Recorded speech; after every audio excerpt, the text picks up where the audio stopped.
Hello. Good afternoon, Michael Wynn, Chief Digital Officer of Digital Ops, a division of RB Oppenheim Associates.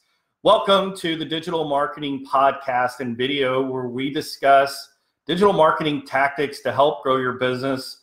I am super excited today to have a guest on the show, Michelle Berdines from BeelineLegal.com. Today's episode is Protecting the Brand You Love. Strong Legal meets Killer Bee Marketing.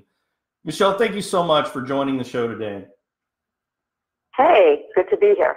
Awesome. So we were talking a little bit about your business, and I find it fascinating. You know, we've worked with attorneys here in our local market area, and we're always, challenged with the regulation that is in your industry when it comes to advertising.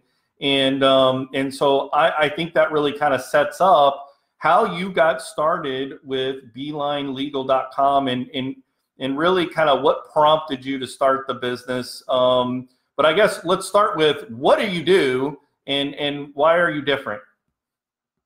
So I'm an attorney.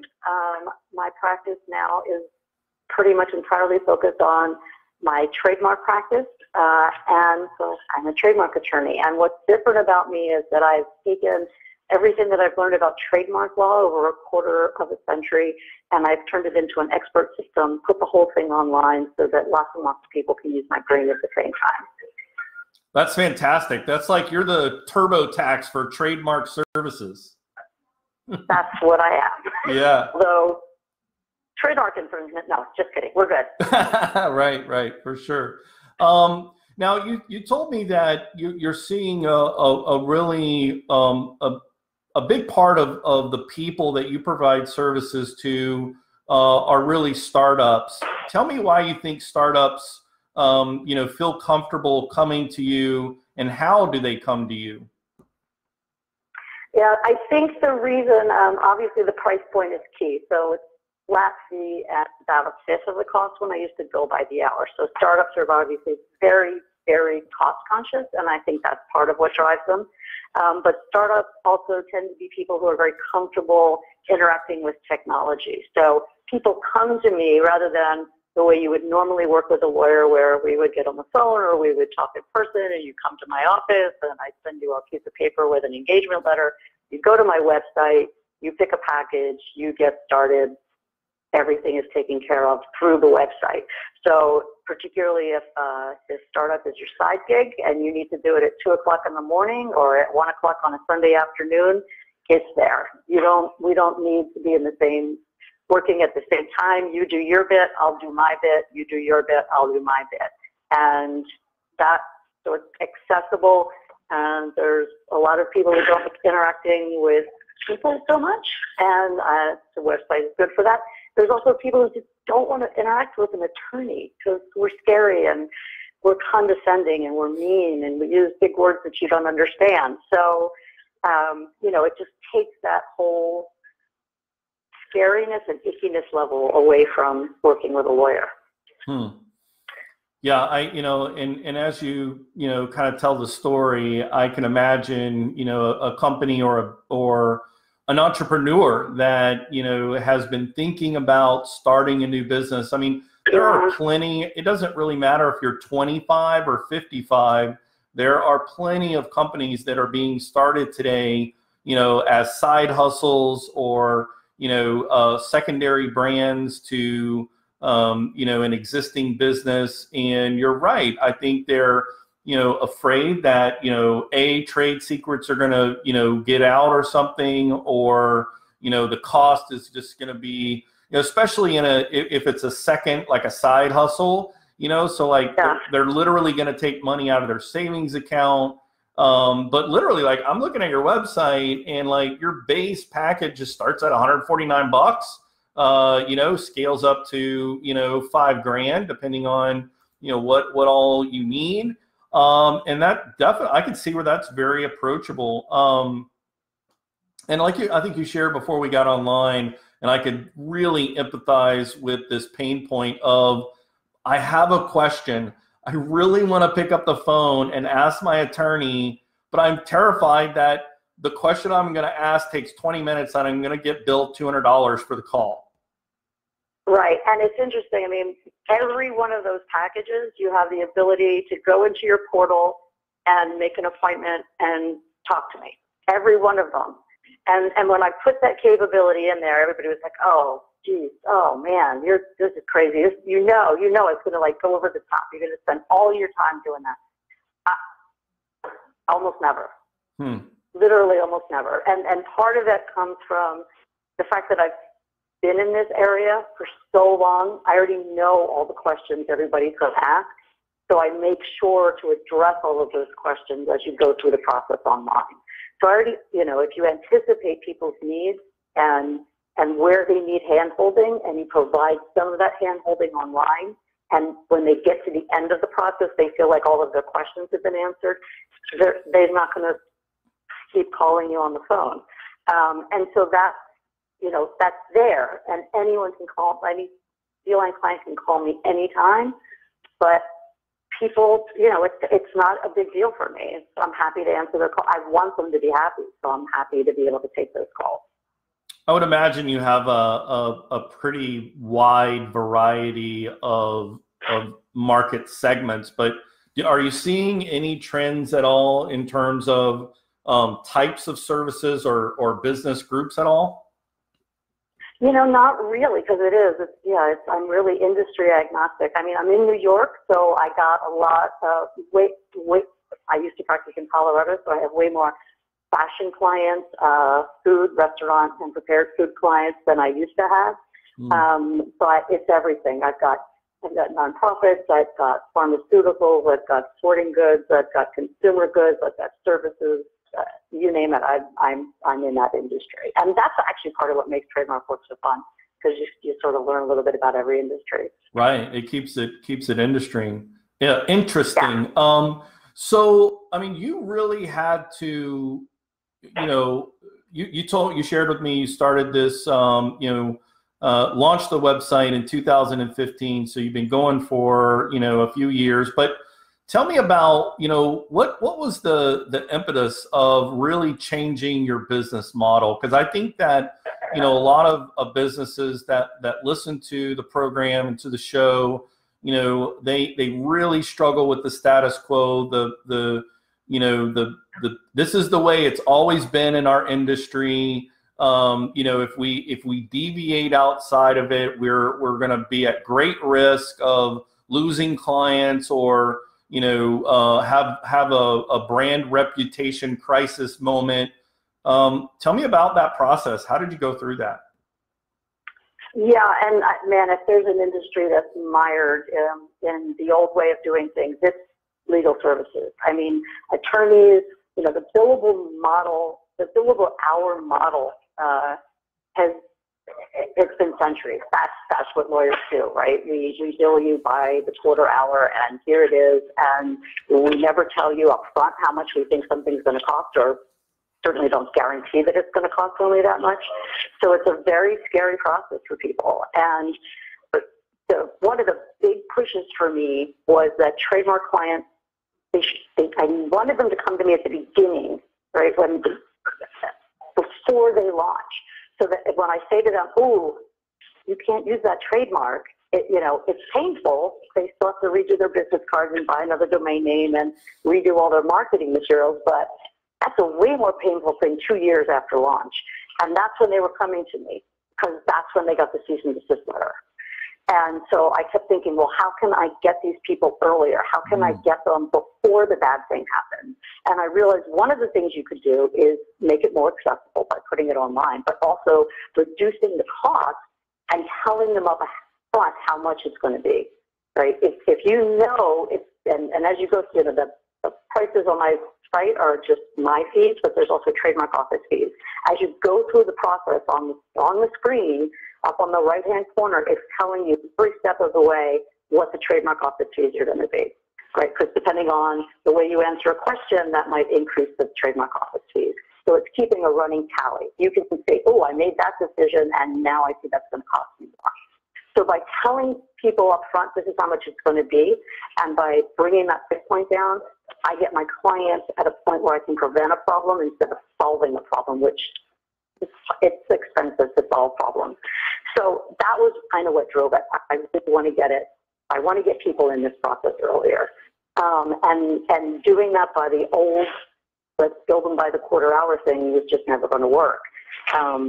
The first thing I had to do when I wanted to start this was leave my law firm, because there's no way to do something like this from inside a law firm. But the entire economic model of a firm depends on everybody billing a certain number of hours and bringing in a certain amount of revenue. And I needed an entire year to create and build the website, and I wasn't bringing in any money. And no law firm was going to support me through that. So, and they would have put all these nasty warnings on, the site would have been miserable. Nobody would want to use it. So the first thing I had to do in order to change the model was get the hell out of the industry. You had to make the leap of faith. Wow, that's I know, right? Yeah. That's my glory. Right. So I think the other thing that that you mentioned just now that really sparks an idea is, I think because of what's available online, being as transparent as you can when it comes to pricing. It doesn't matter if you're selling cars or legal services. I think that we as a society are just skeptical of hidden costs. And I think like you said, if you remove those barriers, you create an environment where, hey, this is going to be a great client experience, which is fantastic. Let me ask. I think that's absolutely critical. Yep. Yeah. So, I think the other thing that you shared with me before we got online that I think is important is, sometimes you can get fed up with the status quo and your industry, but there's usually one other, nudge that you get. And tell me, you shared with me kind of on a personal level, which I appreciate your candor in sharing with our group. What was the personal motivation for you to really start BeelineLegal.com? Yeah, so once my kids graduated from college and I was no longer, as I say, hemorrhaging tuition, I left Colorado. I moved to New York City, and the plan was, I'll just go and find a job at a law firm somewhere. That was, I think that's what I'll do. And I started taking Italian classes, and in Italian class, we have conversational Italian, and I'm talking about what I do for a living. And after class, a woman named Ava came up to me, and she said, I'm starting this business, and I really need to register my trademark, but I went to the USPTO website, and I couldn't figure it out. There was all these questions, I didn't know the answers, and, can you just, help me with that? And I said, can't. I'm not admitted to practice in New York yet. Just got here. But I'll tell you what I'll do. Let's get together. You open your computer. I'll stand literally behind you. And as you go through the process on the USPTO, I'll just translate what it says on the screen. When they say, do you want to file under Section 1A or Section 1B? I'll explain to you what the choice is. And in doing that, I realized you can actually systematize the standing behind somebody's shoulder. And so that was part of it. And then the other thing was helping my daughter learn how to use TurboTax, and not really just being on the phone with her while she did her own taxes for the first time. And knowing that in my generation, when I had to do my taxes for the first time, it was sitting there with a piece of paper that said 1040 on the top of it and trying to figure out how to answer the question. So TurboTax had done that for taxes, and there's no reason why I couldn't do that for trademarks. Wow. So I really, the way you tell that story, you're painting this picture for me that, it's this collaborative effort that the client is able to experience. And I think in the past, you feel like you know, I'm paying for these services, but I'm not actually seeing it done until I get the notice that your trademark is approved. Congratulations. But Yeah, I don't know if you did yeah. anything or not, you know? Yeah, yep. And that's the difference, like in the, you know, like the two most popular packages are the B1, which is 149, and then B3, which is 999. And you know, what's the difference between those two? Well, you know, with B1, you're doing most of the work. On B3, you just give me a little information, and I call you on the phone, and I ask all the same questions that you would have answered through the website, but I'm just going to actually walk you through it instead of having you do it. So more money and time, more time than money. You know, I wanted to make sure that I had something that would be comfortable for somebody who really did just want somebody to take over for them and were happy to pay $1,000 to do that, and somebody who was happy to sit there for an hour and a half or so and patiently answer all the questions. Wow. And I really get a sense too that people feel empowered, that they are part of the process of building their business, even though they don't know a lick of legal, you know, and right. But yeah. By the time they're done, they know. Like Ava, I mean, Ava's become a really good friend, multiple clients. She actually staffed my booth at Tech Day, New York City. She's done it for 3 years. She helped me staff my booth. That's how much she loves it. And even beyond that, though, she, like, if you ask her a trademark question, she actually knows the answers now because she's been through that process. And so she knows, oh, yeah, no, I know what that is. I know what that is. No, you can't do that. And she came to me, she said, oh, my God, my cousin's starting this business and they're doing this thing and I know that's not right. And you need to talk to them. And that's like what I want to do. It's like, yeah, okay, good. We'll get it right. Yeah, Michelle, I love that story. I think that story speaks to what I've talked about many times, you know, on the show, is that we all have this idea that the marketing funnel is, you know, it starts with brand awareness, which you did. You got your site out there. You know, you bring it into sort of that middle section of, you know, consideration. I'm looking at all the different options before I make my decision. Ultimately, I make the conversion. I say, yes, I click the button, buy now. And then most people, that's where their funnel stops. And I think what you've just kind of given credibility to is there's two more sections that are part of the funnel. And that is, you know, someone who is loyal to the brand and comes back to the brand and asks for more. And then the last one, which is absolutely the coup de grace, which is when they become a brand advocate. And I think your story there is just a perfect testimony to when someone out there is really waving the flag of your brand on your behalf, you've really won. So let's talk about, you know, okay, it's been 4 years, and, you know, how did you go from, okay, I'm on the internet, to people actually finding you? Yeah, that was a learning curve there. Like you said, there's all these restrictions on what attorneys can do to advertise their services. We tried Google AdWords. You only get so many characters, and some of them have to be attorney advertising in all caps. So we even tried making that, yeah, there's a real attorney, like, you know, making it sort of funny. Drove tons and tons of traffic, none of which was useful. It's really been much more like building a traditional law practice. I do a lot of workshops. I get myself out there. I talk to a lot of people. Just a lot of that, but also my blog.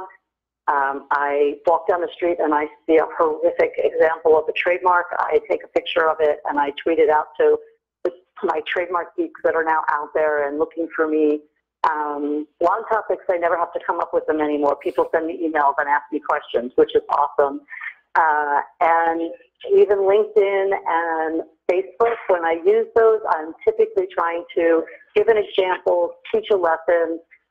Here's what people think. It's not really like that. This is really what it is. So a lot of informative content, turning people into trademark geeks. We call them my beekeepers, and they're wonderful because they it's not even just the service that they're into. They've become they've kind of like gotten jazzed up about the stuff that makes me excited too.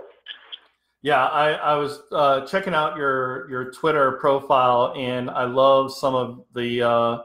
And by the way, Beeline Legal NYC is the Twitter handle. Beeline Legal NYC. And I love some of the, like you said, you're walking down the street and you see this, just like, oh my gosh, did they really think that was a good idea? I mean, it's such practical examples of poor execution, for branding and trademark infringement. My favorite one I recently got, I really wanted to just expose them.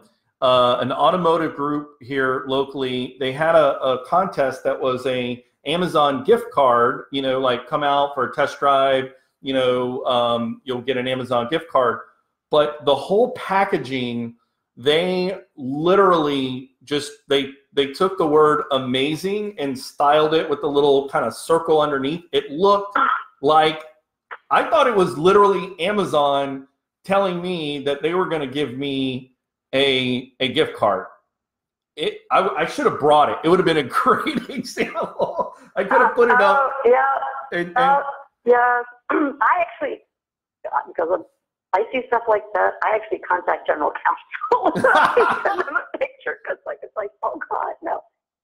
I don't always do that. I don't always turn people in, but sometimes it's just, no, you can't do that. When the Olympics came around, oh my gosh, no, you can't use those rings. You can't say the word Olympics. Don't do it. Right. Yeah. Wow. Right. Yeah, with a smile too. Yay. Yeah, I was like, man, you guys, whoever made that recommendation was just not even thinking.